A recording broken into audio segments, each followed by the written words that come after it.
Let's move to this now. Tributes are pouring in for 63-year-old legendary singer and songwriter Steve Kekana. He died after a long illness. The musician is best known for his hit Take Your Love and Keep It. I want to bring some reaction to that passing now. Let's speak to Nana, another music legend, in fact, Jonina, who has worked closely with Steve Kekana. Jonina, thank you so much for your time. Condolences on the passing of Steve Kekana. This is someone that you've worked with quite closely. How did you receive the news, and how are you reflecting on his life? Thanks, Clement. It's been a terrible day since this morning. When I got a call this morning, I was told that Steve was admitted yesterday in the hospital. Immediately after 30 minutes, I got that call that he was getting better. I got another call within an hour to say Steve, Dr. Steve Kekana to be exact.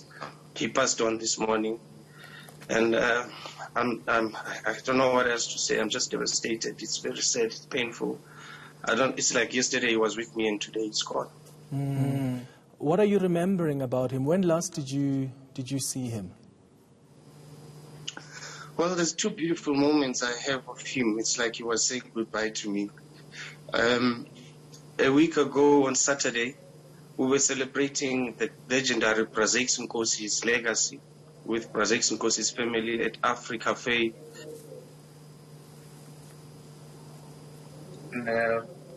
While we had fun. I took him to the event with me as a surprise guest, and people were so excited to see Steve, Dr. Steve Kekana, that is. I'm so used to calling him Steve.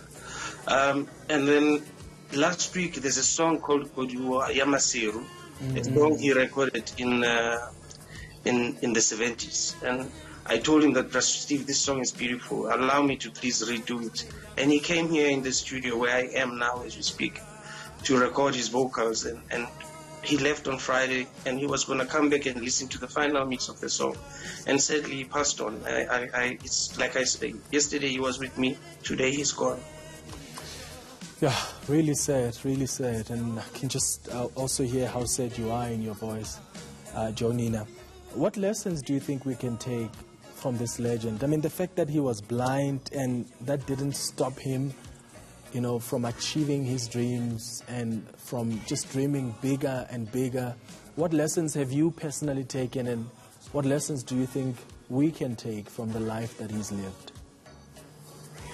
Well, the first thing that I personally, and I still want to share it with people that are living with disabilities out there, I learned to say to myself and to him and other people that Steve Kekana, Dr. Steve Kekana, that is, he's a person living with a different ability. He's not disabled at all, because from a musician to a lawyer to an advocate to a doctor, I mean, that's a great achievement. The vocal orientation of Steve Kekana was amazing. He was a very happy person. When he wants to do something, he was going for it. Like I would say, he's a go-getter. There's so much that I've learned. I've learned to be patient. He asked me to get married again, which I did, because I was not so good when I was single. Okay. At least I can still laugh a bit about his thoughts as well. But I've learned so much from him, and more than anything is because he was more a friend to my father than a friend to me. I only took over being a friend and a son to Steve in 2001 when my father passed away. And ever since, we've been so close, myself, Branana Coyote, and Brapapsi Mlangen, who's still alive today. And I want to urge our people, our South Africans as a whole, to say, let's rather celebrate each other when we are still alive than celebrate each other only when we are late and gone. Yeah. And I wanted to ask you about that. I mean, did we do enough to celebrate the kind of talent that he had and celebrate the incredible music that he made for us? Do you think we celebrated him enough? No, I don't think so. You see, the sad thing about our industry is that they like writing off people while they are still alive. You know, our industry has changed from being an industry that deals with proper craft proper talent, pure talent, and people that write music that is authentic and music that will be evergreen. And our industry has changed to an industry that has become like your fast food, like music that comes and goes immediately. And the focus is on that till today. And they forget there's still a lot, like I say, Babs Mlangeni, who is even older than Steve Kekana. He's still alive. But I bet you a few people out there know that he's still around and he's still happening. He still performs with us, and we have a big problem when it comes to our media at large. We have a big problem when it comes to the organization that's supposed to be taking care of the arts, which would be the arts and culture.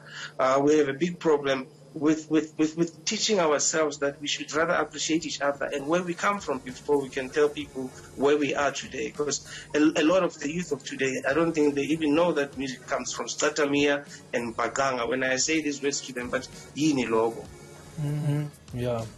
And when they pass on, then we want to make noise about them. Thank you so much for making time, Joe Nina. And once again, condolences on the passing of Steve Kekana and condolences to his family, his friends, his colleagues as well.